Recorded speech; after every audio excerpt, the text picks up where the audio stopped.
제오부 경종과 성종 유교 국가로의 전환. 여러분, 다시 만나 뵙게 되어 반갑습니다. 지난 시간에 우리는 광종의 치열했던 26년을 살펴봤습니다. 피비린내 나는 숙청, 그리고 그 과정에서 탄생한 강력한 왕권. 광종은 고려를 중앙 집권 국가로 만들었지만 동시에 공포 정치로 많은 사람들을 죽였습니다. 975년 광종이 죽었습니다. 그리고 고려는 새로운 국면을 맞이하게 됩니다. 광종의 아들 경종이 왕위에 올랐지만 그는 아버지와는 완전히 달랐습니다. 그리고 경종 이후 왕이 된 성종은 고려를 완전히 새로운 나라로 만들었습니다. 어떻게요? 칼 대신 붓으로, 공포 대신 제도로, 무력 대신 문치로 나라를 다스리기 시작한 것입니다.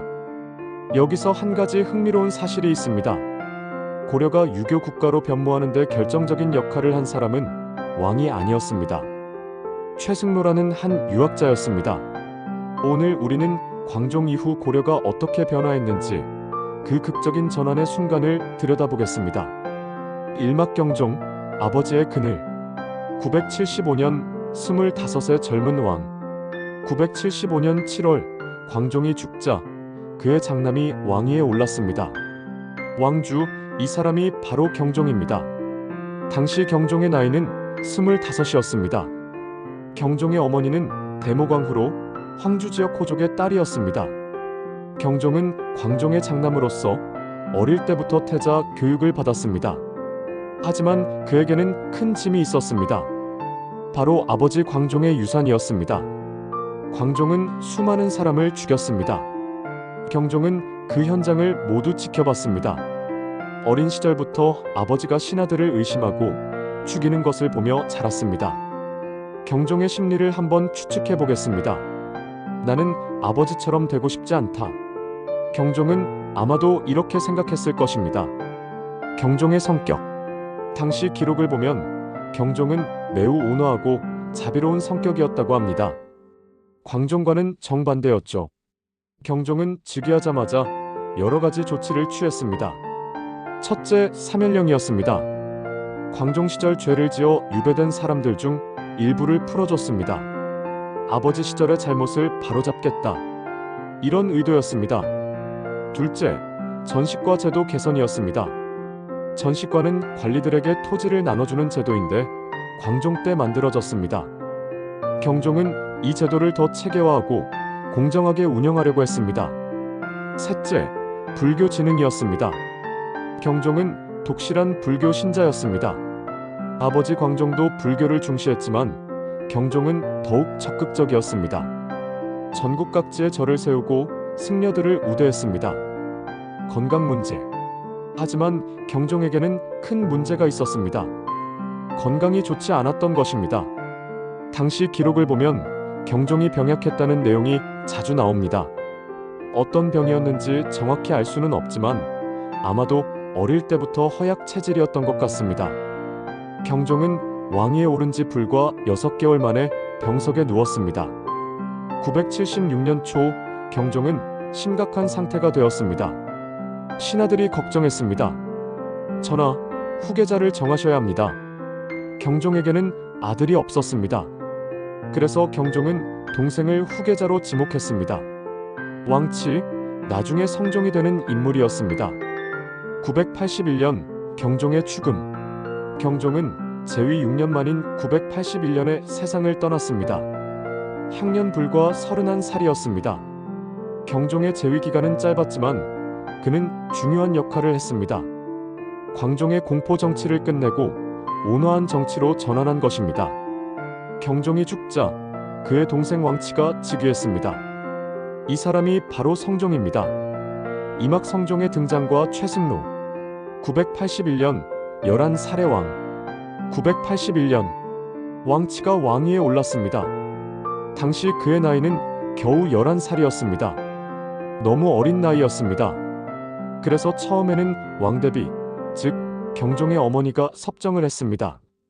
하지만 실질적으로 나라를 이끈 것은 신하들이었습니다. 그 중에서도 가장 중요한 인물이 바로 최승로였습니다. 최승로, 그는 누구였나?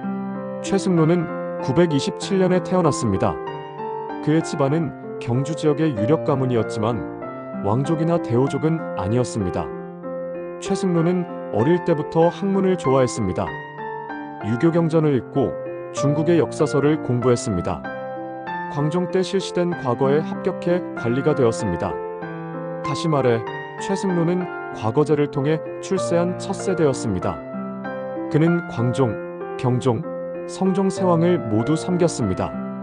특히 성종 때 그의 영향력은 절대적이었습니다. 982년 시무 28조 982년 성종이 즉위한 지 1년이 되던 해였습니다.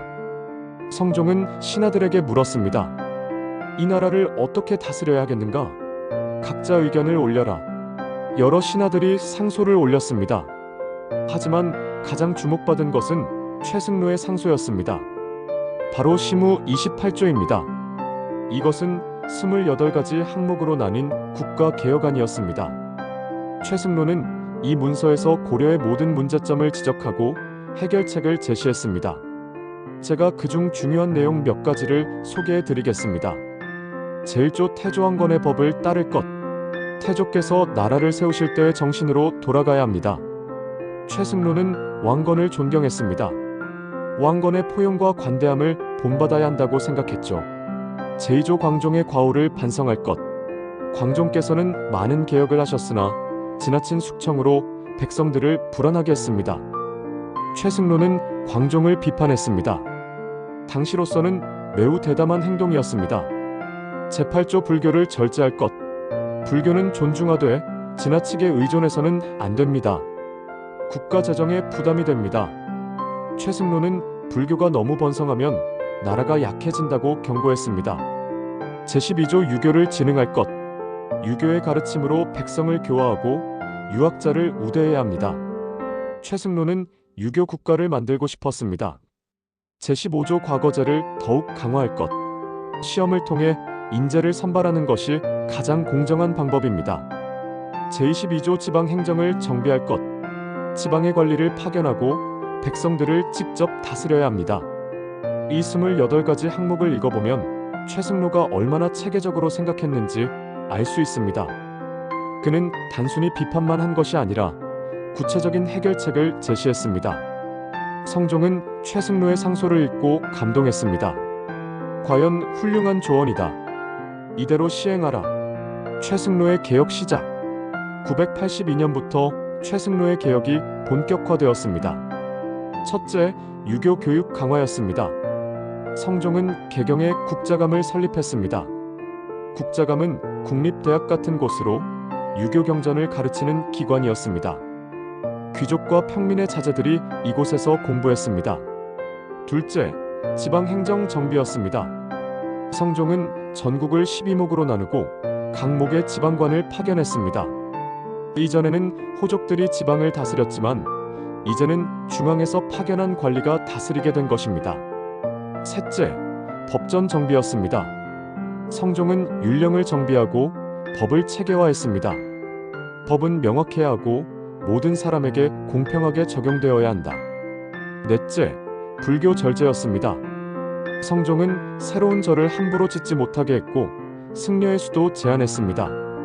불교계는 불만이었지만 성종은 단호했습니다. 나라의 재정을 위해 필요한 조치다. 삼막 유교 국가의 완성. 992년 성종의 친정. 982년부터 992년까지 약 10년 동안 최승로와 다른 신하들이 나라를 이끌었습니다. 하지만 992년 성종이 22살이 되면서 직접 정치를 시작했습니다. 성종은 최승로의 가르침을 충실히 따랐습니다. 그는 유교의 이상을 실현하려는 왕이었습니다. 당시 기록을 보면 성종은 매일 아침 일찍 일어나 경전을 읽었다고 합니다. 그리고 신하들과 함께 국정을 논의했습니다. 성종은 백성들의 의견도 중시했습니다. 백성이 나라의 근본이다. 백성의 소리를 들어야 한다. 과거제 확대. 성종은 과거제를 더욱 확대했습니다. 광종 때 시작된 과거제는 성종 때 완전히 정착되었습니다. 매년 정기적으로 과거 시험이 열렸고 수백 명이 응시했습니다. 과거에 합격하면 신분과 관계없이 관리가 될 수 있었습니다. 물론 현실적으로는 공부할 여유가 있는 집안 출신들이 유리했지만 그래도 이전보다는 훨씬 더 공정한 제도였습니다. 과거제는 고려 사회에 큰 변화를 가져왔습니다. 사람들은 무력보다 학문을 중시하게 되었습니다. 칼보다 책이 중요하다. 이런 인식이 퍼졌습니다. 문벌 귀족의 등장. 과거제가 정착되면서 새로운 계층이 등장했습니다. 바로 문벌 귀족입니다. 문벌 귀족이란 과거를 통해 관리가 된 사람들과 그 후손들을 말합니다. 이들은 대대로 과거에 합격하고 높은 관직에 올랐습니다. 그리고 서로 혼인 관계를 맺으면서 하나의 계층을 형성했습니다. 대표적인 문벌 가문으로는 최씨 가문, 이씨 가문, 김씨 가문 등이 있었습니다. 이들은 학문과 문화를 중시했고 유교적 가치를 신봉했습니다. 하지만 동시에 이들은 새로운 귀족이 되었습니다. 시간이 지나면서 문벌 귀족들은 권력을 독점하기 시작했습니다. 이것은 나중에 고려에 큰 문제가 됩니다. 995년 최승로의 죽음. 995년 최승로가 세상을 떠났습니다. 향년 68세였습니다. 성종은 크게 슬퍼했습니다. 나의 스승이자 멘토를 잃었다. 최승로의 장례는 국장으로 치러졌습니다. 전국에서 사람들이 모여 그의 죽음을 애도했습니다. 최승로는 고려를 유교 국가로 만든 1등 공신이었습니다. 그의 시무 28조는 이후에도 계속 영향을 미쳤습니다. 997년 성종의 죽음. 997년 성종도 세상을 떠났습니다. 향년 불과 27이었습니다. 제위 16년이었습니다. 성종의 죽음은 갑작스러웠습니다. 병이 있었다는 기록은 있지만 구체적으로 무슨 병인지는 알 수 없습니다. 성종이 죽자 그의 장남 목종이 왕위에 올랐습니다. 하지만 목종은 아버지 성종만큼 훌륭하지 못했습니다. 목종 이후 고려는 다시 혼란에 빠지게 됩니다. 사막 유교 국가 고려의 의미. 광종에서 성종까지의 변화. 975년 광종이 죽고 997년 성종이 죽기까지 약 22년. 이 짧은 기간 동안 고려는 완전히 다른 나라가 되었습니다. 광종 시대의 고려는 강력한 왕권, 무력, 공포가 지배하는 나라였습니다. 하지만 성종 시대의 고려는 제도, 학문, 문치가 중심인 나라였습니다. 무엇이 이런 변화를 가능하게 했을까요? 첫째, 과거제였습니다. 과거제는 단순히 관리를 뽑는 제도가 아니었습니다. 그것은 사회 전체의 가치관을 바꿨습니다. 무력보다 학문이 중요하다. 이런 인식이 퍼지면서 고려는 문치 국가가 되어갔습니다. 둘째, 유교 이념이었습니다. 유교는 덕치를 강조합니다. 왕은 백성을 사랑하고 신하는 왕에게 충성하고 백성은 법을 지킨다. 이런 이상적인 질서를 추구하는 것이 유교입니다. 성종은 이 이념을 고려에 심었습니다. 셋째, 최승로 같은 인재였습니다. 최승로는 단순히 유능한 관리가 아니었습니다. 그는 비전을 가진 개혁가였습니다. 고려가 어떤 나라가 되어야 하는지 명확히 알고 있었고 그것을 실현하기 위해 노력했습니다. 그러나 문제도 있었다. 유교 국가로의 전환이 모든 면에서 좋았던 것은 아닙니다. 첫째, 불교의 약화였습니다. 성종은 불교를 절제했습니다. 하지만 이것은 불교계와의 갈등을 불러왔습니다. 많은 승려들과 신도들이 불만을 품었습니다. 둘째, 문벌 귀족의 권력 독점이었습니다. 과거제는 공정한 제도였지만 시간이 지나면서 특정 가문들이 과거를 독점하기 시작했습니다. 이들은 새로운 귀족이 되었고 권력을 세습했습니다. 셋째, 무신차별이었습니다. 문치가 중시되면서 무신들은 차별받기 시작했습니다. 글을 모르는 무식한 사람들, 무신들은 이런 취급을 받았습니다. 이것은 나중에 무신정변의 원인이 됩니다. 왕건의 꿈은 이루어졌는가? 여기서 우리는 한 가지 질문을 던질 수 있습니다. 왕건이 꿈꾸었던 나라, 그것이 성종 때 이루어졌을까요?